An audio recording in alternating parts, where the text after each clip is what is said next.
कैसा था वीरों में छेड़छाड़ क्यों? एक राजा जनक की तरफ से आपको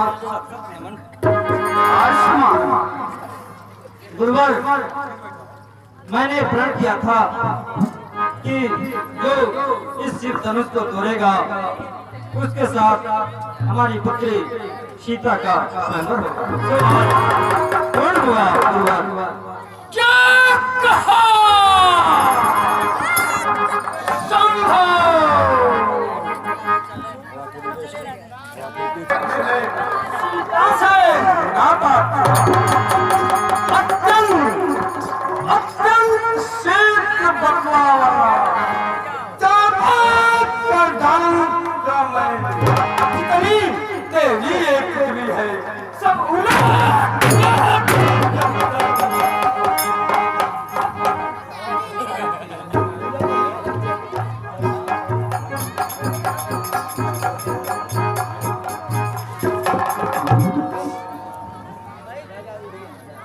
क्षमा करें मुनिनाथ।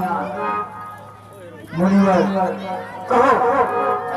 शिव धनुष तोड़ने वाला भी कोई शिव प्यारा ही होगा, जिसने ऐसा अपराध किया वह दासिया पता ही होगा।